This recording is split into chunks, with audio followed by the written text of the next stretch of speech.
नमस्कार। Paperback podcast में आपका स्वागत है। आज हम बात कर रहे हैं ब्रियाना वाइस्ट की किताब द माउंटेन इज यू के बारे में। बड़ी दिलचस्प बात कहती है ये किताब कि हमारी सबसे बड़ी रुकावटें वो पहाड़ कहीं बाहर नहीं, वो हमारे अंदर ही हैं। तो ये जो सेल्फ साबोटाज है, मतलब खुद ही अपने रास्ते का रोड़ा बनना, किताब के हिसाब से ये है क्या असल में? क्या ये बस विल पावर की कमी है? नहीं, बिल्कुल नहीं। किताब इससे थोड़ा अलग नजरिए से देखती है। हम्म। ये कहती है कि ये हमारी जो जानी पहचानी इच्छाएं हैं, कॉन्शियस डिजायर्स, और जो हमारी अनजानी जरूरतें या शायद डर हैं, अनकॉन्शियस वाले, उनके बीच का एक टकराव है। टकराव? अच्छा। हाँ, मतलब ये खुद को सजा देना नहीं है जैसा अक्सर लगता है। ये ज्यादातर एक अनजाने में की गई कोशिश है खुद को बचाने की। हमारे अंदर कोई ना कोई ऐसी अनकही जरूरत, ये डर छिपा होता है जिससे ये बर्ताव पूरा कर रहा होता है, हमें पता भी नहीं चलता। आज जैसे वो किताब में एक उदाहरण था शायद कि बचपन में सुना हो कि अमीर लोग अच्छे नहीं होते, बिल्कुल तो सही। बड़े होकर अनजाने में ही पैसा कमाने के मौके गवा देना क्योंकि दिमाग में कहीं वो बात बैठ गई है। बिल्कुल सही, वो एक कनेक्शन बन जाता है। पर सवाल ये है कि हम ऐसा करते क्यों हैं? क्या वजह हो सकती हैं इसके पीछे? किताब कुछ मुख्य कारण बताती है। एक तो यही जो हमने बात की, अनजानी जरूरतें।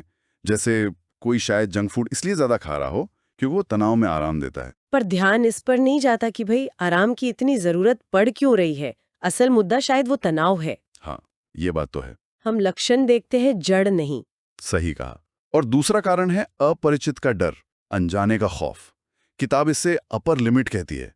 सुनने में अजीब लगेगा, पर हम इंसान ना अक्सर नई अच्छी चीजों से भी घबराते हैं। अच्छा, मतलब ज्यादा खुशी या सफलता से भी? हाँ, एक सीमा के बाद हम असहज होने लगते हैं और अनजाने में ही खुद को वापस पुरानी जानी पहचानी स्थिति में ले आते हैं, भले ही वो मुश्किल भरी हो। ये अपर लिमिट वाली बात बाकी सोचने पर मजबूर करती है। और तीसरा कारण आपने बताया, सीमित मान्यताएं, बिलीफ्स। जी, सीमित मान्यताएं, वो धारणाएं जो हमने अपने बारे में या दुनिया के बारे में बना ली हैं। जैसे मैं तो हूं ही चिंता करने वाला इंसान, या मेरी किस्मत में इतना ही पैसा है। अच्छा। और फिर हम अनजाने में ही इन्हीं धारणाओं को सच साबित करने वाले काम करने लगते हैं, उसी दायरे में कैद हो जाते हैं। हम्म। ये तो एक चक्र जैसा लगता है। अगर ये सब अनजाने में हो रहा है तो इसे तोड़ें कैसे? कहाँ से शुरू करें? देखिए, किताब कहती है सबसे पहला और शायद सबसे मुश्किल कदम है इनकार से बाहर निकलना, एक्सेप्टेंस। पूरी ईमानदारी से ये मानना कि हाँ, ये प्रॉब्लम है और इसकी जड़ कहीं ना कहीं मुझ में है। मतलब दूसरों पर दोष डालना या सिर्फ अच्छी बातें सोचने से काम नहीं चलेगा? नहीं, बिल्कुल नहीं। अपनी स्थिति को साफ साफ देखना होगा। जैसे अगर पैसे की दिक्कत है तो ईमानदारी से लिखना कि कितना कर्ज है, कितनी आमदनी है, सब कुछ एकदम शीशे की तरह साफ। ये मुश्किल हो सकता है पर जरूरी है। ठीक है, मान लिया। फिर आता है असहजता को अपनाना, डिस्कम्फर्ट। बदलाव हमेशा शुरू में डरावना लगता है, मुश्किल लगता है। हम्म। किताब में एक बात है रॉक बॉटम की, हम्म। जीवन का वो सबसे निचला पॉइंट। हाँ। अक्सर वहीं से नई शुरुआत की सबसे ज्यादा गुंजाइश होती है। हम्म। उस वक्त का जो गुस्सा होता है ना खुद पर, और वो फैसला कि बस अब और नहीं, वो बहुत ताकत देता है। तो मतलब एकदम से कोई बड़ा बदलाव लाने की जरूरत नहीं है, वो माइक्रो शिफ्ट्स की बात भी है शायद। बिल्कुल, यही तो खास बात है। बड़े ब्रेक थ्रू का इंतजार मत कीजिए। रोजाना छोटे छोटे करने लायक बदलाव, माइक्रो शिफ्ट्स। जैसे किताब में कहा है, अगर ध्यान लगाना है तो शायद सिर्फ 30 सेकंड से शुरू करें। सिर्फ 30 30 से, सेकेंड्स? हाँ, बस उतना। धीरे धीरे ये छोटे कदम आदत बन जाते हैं और फिर बड़ा फर्क लाते हैं कंसिस्टेंसीज की।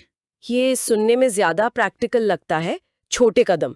लेकिन अक्सर हमारी भावनाएं, इमोशंस आड़े आ जाती हैं। गुस्सा, डर, उदासी, इनसे कैसे डील करें? हाँ, ये बहुत जरूरी सवाल है। यहीं पर किताब बात करती है भावनात्मक समझ की, इमोशनल इंटेलिजेंस की, और अतीत को छोड़ने की। किताब कहती है कि हमारे ट्रिगर्स, वो बातें जो हमें एकदम से परेशान कर देती हैं, हाँ, ट्रिगर्स। वो असल में आईना है। वो दिखाते हैं कि हमारे अंदर कहाँ कोई पुराना घाव है या कहाँ हमें काम करने की जरूरत है। जैसे गुस्सा शायद ये दिखाता है कि हमारी कोई सीमा लांघी गई है। उदासी किसी नुकसान का संकेत हो सकती है। तो इन भावनाओं को दबाना नहीं है? नहीं, बिल्कुल नहीं। दबाने के बजाय उन्हें महसूस करना है, स्वीकार करना है, उन्हें वैलिडेट करना है, समझना है कि वो क्या कहने की कोशिश कर रही हैं। वैलिडेट करना मतलब मानना कि हाँ, ऐसा महसूस करना ठीक है। जी। और रही बात अतीत को छोड़ने की, तो वो जबरदस्ती भूलने की कोशिश से नहीं होता, बल्कि फोकस इस पर होना चाहिए कि हम एक ऐसा नया वर्तमान और भविष्य बनाएं जो इतना दिलचस्प हो, इतना मीनिंगफुल हो कि अतीत की पकड़ अपने आप ढीली पड़ जाए। वाह, मतलब फोकस आगे की तरफ एक बेहतर जिंदगी बनाने पर। बिल्कुल।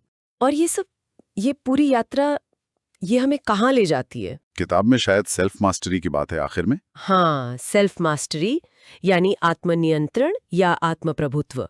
पर इसका मतलब भावनाओं को खत्म करना या दबाना नहीं है। इसका मतलब है मुश्किल भावनाओं जैसे डर, गुस्सा या दुख के होते हुए भी सही व्यवहार चुनना सीखना। Choosing your response. अच्छा। ये एक तरह की मानसिक मजबूती है। अपनी जिम्मेदारी लेना, अपनी गलतियों से सीखना और मुश्किल भावनाओं को संभालने की क्षमता विकसित करना। तो कुल मिलाकर द माउंटेन इज यू हमें यही दिखाती है कि असली चुनौती हम खुद हैं। पर राहत की बात यह है कि समाधान भी हमारे ही अंदर है। खुद को समझकर, अपनी रुकावटों को पहचानकर और रोज छोटे छोटे कदम उठाकर हम उस पहाड़ पर चढ़ सकते हैं। सही कहा। और शायद जिंदगी का असली मजा परफेक्ट होने का इंतजार करने में नहीं, बल्कि इसी इम्परफेक्शन के साथ आज में जीने और सीखते रहने में है। बिल्कुल। तो आज की इस बातचीत के बाद हमारे सुनने वालों के लिए सोचने वाली बात क्या हो सकती है? शायद यही कि वो कौन सा एक सबसे छोटा मैनेजेबल कदम है जो कोई भी अपनी इस अंदरूनी चढ़ाई को शुरू करने के लिए आज अभी उठा सकता है। बस एक छोटा सा कदम। बहुत अच्छी बात कही। इसी सोच के साथ पेपरबैक पॉडकास्ट सुनने के लिए शुक्रिया। अगली बार फिर मिलेंगे एक नई किताब और नई बातों के साथ। नमस्कार।